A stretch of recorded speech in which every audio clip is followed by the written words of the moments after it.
जरूरी नहीं सब लोग आपको समझ पाए। तराजू सिर्फ वजन बताती है, क्वालिटी नहीं।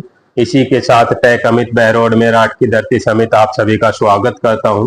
साथियों, आज मैं आप लोगों को लाइव बताने वाला हूं किस प्रकार से आप अपने पीएफ यूएएन नंबर की सर्विस हिस्ट्री चेक कर सकते हैं, कैसे उसको डाउनलोड कर सकते हैं, और आप की सर्विस हिस्ट्री में कोई प्रॉब्लम है तो हर प्रॉब्लम का सॉल्यूशन लेकर के आया हूं।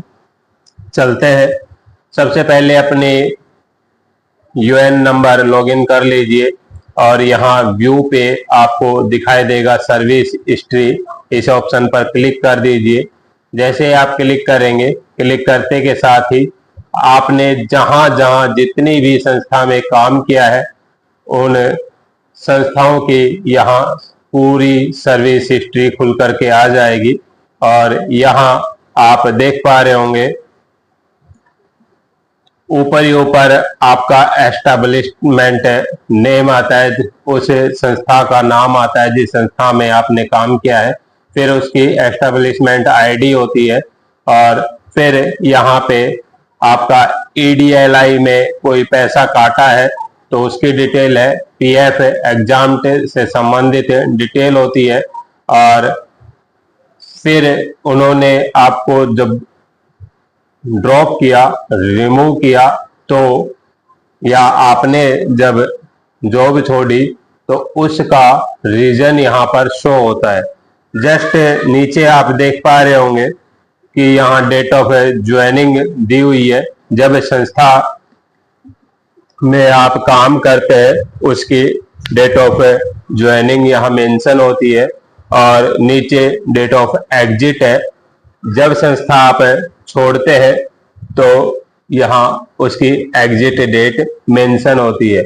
साथियों, एक प्रॉब्लम अक्सर देखी जाती है कि संस्था को आप करंट में ज्वाइन कर लेते हैं, संस्था को आप फ्रंट में ही ज्वाइन कर लेते हैं, तो उस कंडीशन में क्या होता है, यहाँ जैसे मान लीजिए आपने पहले किसी दूसरी संस्था में काम कर रहे थे और अब चेंज करने का आपका ऑप्शन आ गया, तो आप वहां से रिलीव नहीं हुए, तब पहले ही आपने यहाँ ज्वाइनिंग कर ली। तो ऐसी स्थिति में क्या होता है, आपकी वहां एग्जिट नहीं होता और यहाँ आपकी ज्वाइनिंग डेट मेंशन हो जाती है, तो डेट ओवरलैप हो जाती है। इसके कारण हमारा पैसा पीएफ का रुक जाता है। इस समस्या का समाधान यही होता है कि आप उसकी ज्वाइंट डिक्लेरेशन नियोक्ता के माध्यम से पीएफ ऑफिस को भिजवाएं। और मेरी एडवाइस यही है आप लोगों से कि अपने नियोक्ता से पूछ करके उसमें एग्जिट डेट मेंशन करें, छोड़ने की जो तिथि है वो मेंशन करें।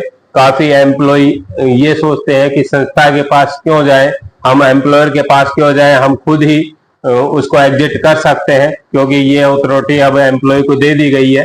तो वो स्वयं ही एम्प्लॉयर का काम एम्प्लॉय करने लग जाता है। इस स्थिति में उनकी डेट ओवरलैप हो जाती है, क्योंकि जब पीएफ ऑफिस में क्लेम के लिए फॉर्म जाता है तो वहां ईसीआर कॉपी से उनकी एग्जिट डेट मैच नहीं होती, जिसके कारण उनका पीएफ का पैसा रुक जाता है।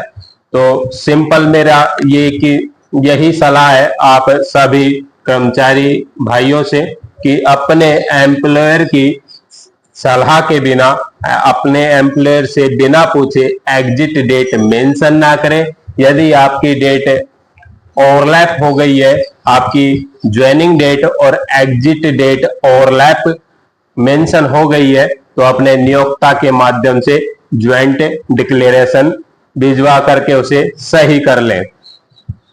एक प्रॉब्लम और आती है, वो प्रॉब्लम ये आती है कि आप संस्था छोड़ देते हैं और संस्था छोड़ने के बाद में आप अपने पीएफ हिस्ट्री चेक करते हैं, पीएफ का खाता संभालते हैं। तो मेरी उन कर्मचारी भाइयों से यही सलाह है कि आप काम करते करते अपने पीएफ सर्विस हिस्ट्री चेक करते रहें, और जहां कहीं पर भी आपको इशू लगे अपनी सर्विस हिस्ट्री में, तो तुरंत काम करते करते आप संस्था नियोक्ता के माध्यम से उसकी ज्वाइंट डिक्लेरेशन भिजवा दें, ताकि आपको उस संस्था से छोड़ने के बाद कोई प्रॉब्लम क्रिएट ना हो और आपका पैसा इजीली निकल सके।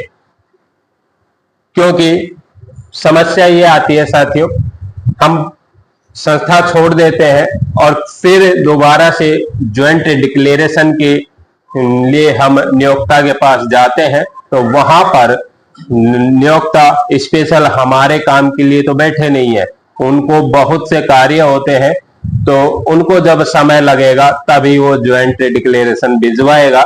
ये सिंपल सी बात है, वो स्पेशल आपके काम के लिए नहीं बैठे हैं।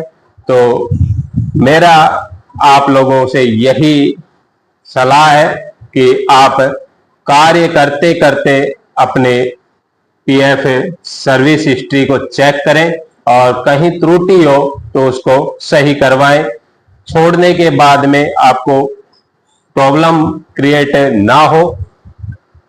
साथ ही आप लोगों को मैं और भी बताऊंगा इसी में, जैसे आपको अपने पीएफ हिस्ट्री डाउनलोड करनी है, तो सिंपल आपको यहाँ पीडीएफ डाउनलोड का ऑप्शन दिखाई दे रहा होगा, यहाँ पर आप क्लिक कर दें।